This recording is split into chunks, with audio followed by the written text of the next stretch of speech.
idealism prevails. Make the world a better place.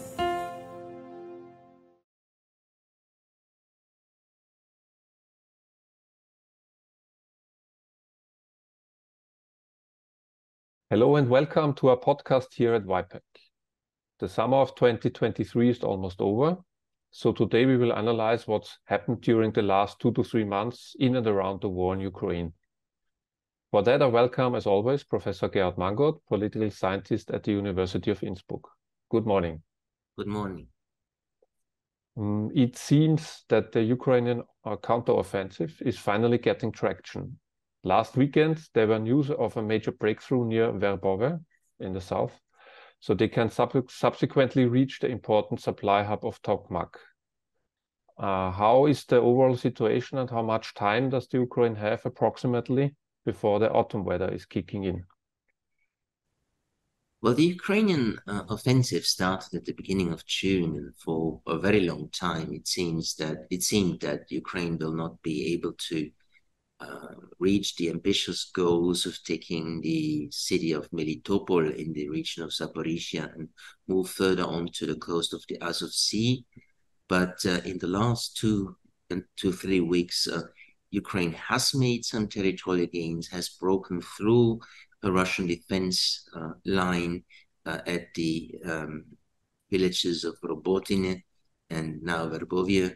So the gains that the Ukrainian army is making is encouraging for the Ukrainian side. So it's too early to say, as some have done in the past, that the summer offensive of Ukraine has failed.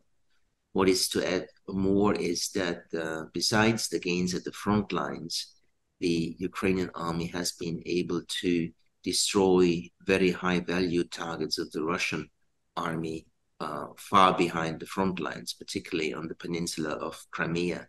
So Ukraine has destroyed logistical hubs. It has destroyed supply lines, weapons depots, fuel depots, and as everybody knows, a couple of days ago, they destroyed the headquarters of the Russian Black Sea Fleet with a lot of casualties resulting of this attack. So yes, some incremental gains at the front line, but very serious gains behind the lines in the backward of the war area by destroying these mentioned Russian high-value targets. When does usually set the autumn weather in Ukraine? Can we say, like in mid-October, end October usually? Well, where there's no chance for warfare anymore then? Well, it will still take about 4 weeks, could be longer, depending on the weather, of course. But if the heavy rains start and the surface gets muddy, it is, of course, more difficult to move on with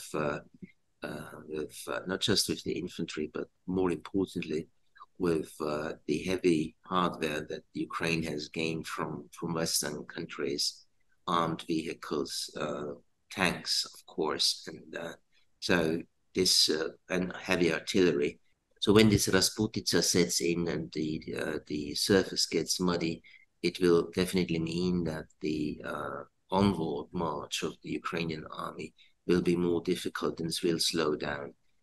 When this Rasputitsa is over and the surface gets frozen, then the Ukrainian army has pledged and the Ukrainian leadership has pledged to continue with its offensive over the winter. Let's see how this works out, but this is at least the announced ambition of the Ukrainian side. Last time when we spoke, we talked about Yevgeny Prigozhin and the mutiny of the Wagner Group. And now, several weeks ago, the airplane of Yevgeny Prigozhin crashed, or rather was crashed, as everyone outside of Russia expects. How did this event affect Putin's position within Russia? Is he stronger now as one of the threats to his power is gone? Or is he weaker, as he probably angered also a lot of people, especially within the army, with killing one of the few Russian heroes of this war? Well, I would say that the position of Vladimir Putin in the governing elite in Russia has been strengthened by the killing of Prigozhin and other leaders of the group Wagner in August of this year.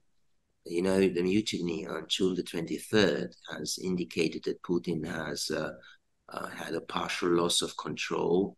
The mutiny itself was the consequence of failing leadership of Vladimir Putin, and this made him look rather weak. And already on the day of the mutiny, I told television media that if Putin doesn't want to continue to look weak, he needs to liquidate Prigozhin. And I think this is what happened 2 months later.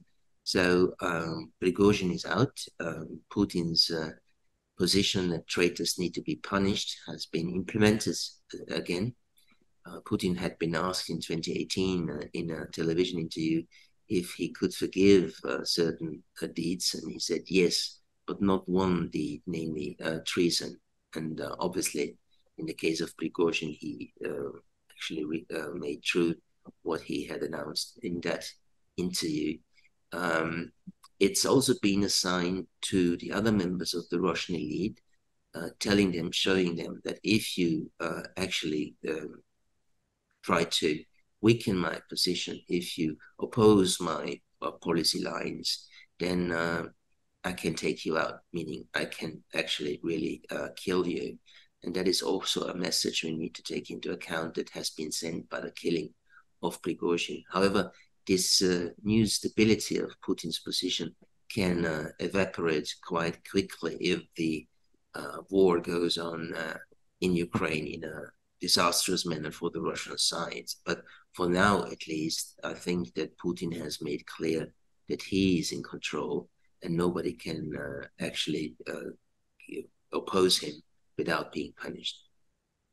What can we make of the meeting between Vladimir Putin and North Korean dictator Kim Jong-un and the promised military support provided by North Korea? Will it have a real impact on the war? And what does it mean for the diplomatic isolation of Kim? Well, you know, the relationship between Russia and North Korea is completely transactional. So it means that North Korea has something to offer, Russia has something to offer. Both need what the other side can give, and so that's why they have most likely found an arrangement when North Korea supplies artillery munitions and shells to the Russian side. We don't know if this has been decided. We don't know how many, if the answer is yes, of artillery munitions will be sent by North Korea to Russia. It can be said, of course, that these weapons will not be a game changer in the war, but it can stabilize Russian artillery positions and the use of Russian artillery. On the other hand, North Korea is asking not just for supplies of food and energy, but would also like to have Russian support in bringing a military spy satellite into the orbit. North Korea has tried twice over the past months. Both efforts have failed, so now North Korea wants to have a successful launch, and Russia can perfectly help with that. It's always been speculated that Russia would also support the North Korean army in its submarine strategy, providing nuclear-propelled submarines, but I don't think this is very likely. This is something that Russia would not like to offer to Ukraine. If Russia does help, sorry, not Ukraine, but North Korea. If Russia does support North Korea militarily, we need to take into account that all military transactions with North Korea are forbidden by United Nations sanctions. The Russian president has stated publicly that, of course, Russia will abide by all these sanctions, but if they would abide as he pledges, then, of course, no military deals would be possible. So I do think that Russia will violate these United Nations sanctions. Is this maybe also a backdoor for Chinese weaponry going to Russia via North Korea? I don't think so. It has been the case that China has delivered non-lethal military goods to the Russian army But as far as we know, China has not supplied any lethal military hardware to the Russians. The Chinese leadership obviously is afraid of US or Western sanctions imposed on Chinese private and state companies if China would decide to deliver weapons to the Russian side. So I don't think that China will deliver weapons to North Korea, then North Korea hands them over to the Russian side. It can't be ruled out, of course, but I don't think it's very likely. A few days ago, there has been a major disagreement between Poland and Ukraine over the Zelensky speech at the United Nations and the Ukrainian grain transports. Did the initial harsh reaction out of Warsaw have to do only with the upcoming political election, or are there deeper roots for this disagreement? Of course, parliamentary elections on October 15th play a role. Of course, the governing party, Peace, Law and Justice, has an interest to gain as many votes as possible, particularly gaining votes that could have been lost to a far-right political party in Poland.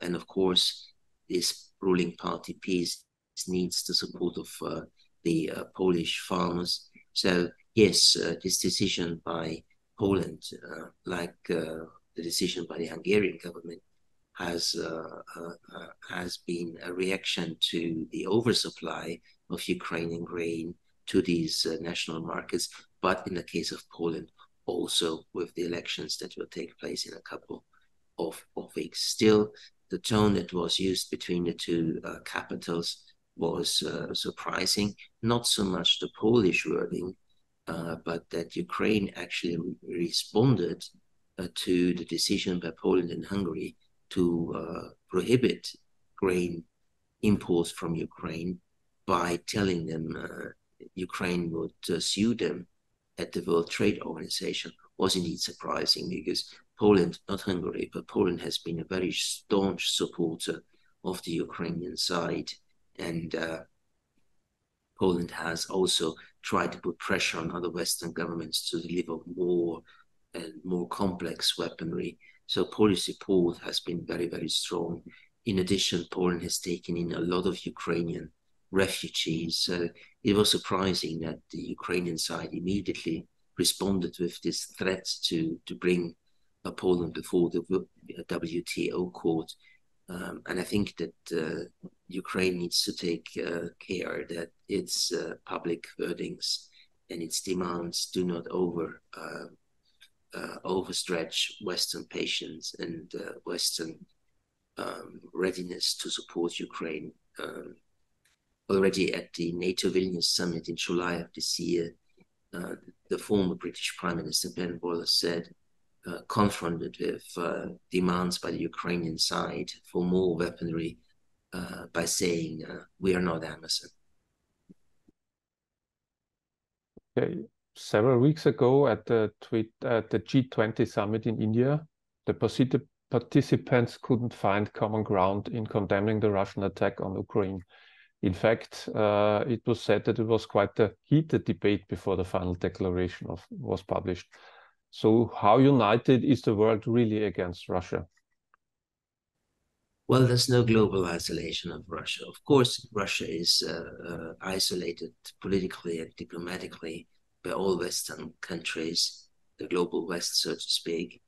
And I think this isolation will not be over as long as Putin will stay in power as the Russian president. But globally, Russia is not isolated. We have had several countries who have not condemned the Russian invasion. We have only 46 countries out of 193 United Nations members who have imposed sanctions on Russia. Only a few countries have really sided with the Russian position, countries like Eritrea or Syria or Cuba, Venezuela, or China and India. But as the latter two are concerned, they have not actually voted with Russia when the General Assembly of the United Nations passed resolutions with a huge majority condemning the Russian invasion. It has spoken out and said it wants to end this war as quickly as possible, but India and China have not condemned the invasion. and actually are helping Russia very much to mitigate the impact of Western sanctions by actually increasing the trade, the foreign trade the countries have with Russia. So no, Russia is not isolated globally. And in addition, I'd like to say it is not what the American framing has been so far. Namely, what we see in Ukraine is a confrontation between democracies and autocracies. I don't think that this is true. Of course, Russia is a dictatorship, China is a dictatorship, no question about that. But what I see here is not an ideological confrontation between democracies and autocracies, but it's a great power rivalry. And all this talk about this ideological confrontation, I think, is only a propaganda play, understandably so, but still it's propaganda. And we also have to say that in the confrontation with Russia and other non-Western countries, the Western democracies also rely on heavy-handed dictatorships like the one in Azerbaijan or Saudi Arabia or Vietnam and some other places. So no, I don't think it's this ideological confrontation between democracies on one side and autocracies on the other side. It's great power rivalry. In the United States, the primary campaigns for the presidential elections next year have started, and it seems that most Republican candidates are not willing to support Ukraine's efforts of self-defense as extensive as the current administration does, as we have just seen when President Zelensky visited the United States. What do you take of that topic, and how much pressure does this put on Ukrainians to show some success in their offensives until the election in November 2024?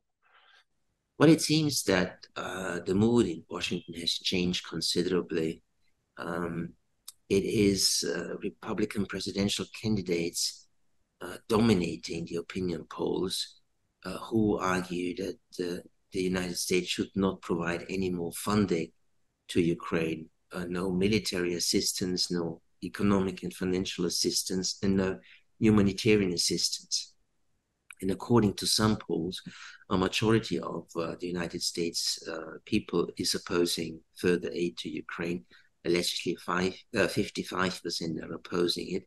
But what is more relevant, more than 80% of Republican voters don't want to see any more funding for Ukraine by the US government. And of course, this is the voter base for the Republican presidential candidates.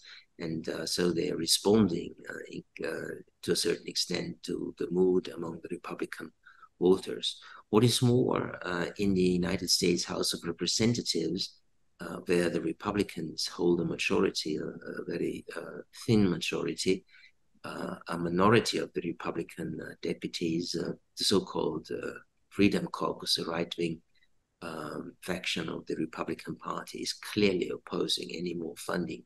It's not very likely that a bill presented to the House of Representatives providing more aid to Ukraine, and President Biden has asked for $24 billion more in military and economic funding of Ukraine. It's not likely that such a proposal would be rejected by a majority of the House Representatives, but it will definitely divide the Republican faction. Namely, it will most likely cause this far right-wing Freedom Caucus to challenge the leadership of the House of the Republican McCarthy. And so McCarthy will have to decide whether he wants to give in to the demands of these right-wingers, or if he would vote with the rest of the Republican caucus and the Democrats in the House of Representatives for such a new spending bill. In the Senate, it's different. Almost all the Republican senators are supporting additional aid for Ukraine. But as we know, it's not sufficient if Senate is approving such a bill. Also, the House needs to approve such a new spending effort. And where does Europe stand in all of this? Let's say that a Republican or even Donald Trump wins the election next year. So the support for Ukraine will go down. And I don't think that the Europeans could live with not supporting Ukraine. So they have to do it on their own. Where do we stand on efforts in this direction? Well, that's a very dangerous scenario. If Trump wins the elections, it's most likely that support for Ukraine will go down considerably, if not totally. And if Trump wins the presidency, we will again see efforts by Donald Trump to weaken the transatlantic relationship, particularly within the framework of NATO. But if the United States stops delivering weapons or decreases the deliveries of weapons significantly, the Europeans cannot make up for it. They are not in a position to replace or to substitute for the United States in providing military hardware to Ukraine. So it would definitely mean that the Europeans would try to continue to support Ukraine, but the overall support would be very much weaker, as the Europeans, as I've said, cannot make up for deliveries of the United States that will no longer be handed over to Ukraine. So Ukraine's position in the war will be weakened. So the interest of the Ukrainian leadership, of course, is to bring the war to an end before the presidential elections, and quite the opposite. The Russian side is trying to prolong the war, hoping for a Republican victory at the presidential elections in November of next year. One final question for today. The former Vice President of the European Union, Günther Verheugen, as well as Press Secretary of NATO General Jens Stoltenberg, said in recent weeks that an end to this war will involve cessions of territory. Are these only individual opinions, or is there already a shift going on in the support of the Ukraine? Well, it does indicate that the voices grow louder who say that the war should be brought to a quick end by territorial concessions on the Ukrainian side. But this is still a very minority opinion in Western governments. The Ukrainian leadership has stated publicly that it does not want to make any territorial concessions. Also, a great majority of Ukrainians don't want to see territorial concessions for peace. So the Ukrainian position is quite hard on this issue of territorial losses. If the offensive of this year will not reach at least some more moderate gains in seizing territory from the Russian side, it will definitely be the need of a further offensive by Ukraine in the mid-spring of next year. And it's not guaranteed that all Western governments actually would wait for another offensive, bring weapons to Ukraine to gauge such an offensive. And I think then the voices will be growing in numbers that some sort of truce should be achieved between the Ukrainian and the Russian armies. The pressure will grow. If it will be significant enough to force the Ukrainian government to give in and negotiate with the Russians about a ceasefire remains to be seen. But if such a ceasefire would be achieved, then what we can definitely say is that the West needs to continue to arm Ukraine significantly in order for the Ukrainian army to be able to deter a future Russian aggression against the rest of Ukraine, because a truce actually favors the Russian side. They can regroup, they can rearm, they can reorganize, and a truce could bring them into a position that allows them to go on the offensive again after a couple of years. So no, if a truce will be achieved, which is not a likely scenario, but a possible scenario, then Ukraine needs to be armed heavily so that Russia cannot start a new aggression against the rest of Ukraine in a couple of years. Okay, then I think we'll wrap up for today. Thank you for your time and for your views on the topic, and we will see each other again. here. Thank you too. Bye-bye. Idealism prevails. Make the world a better place.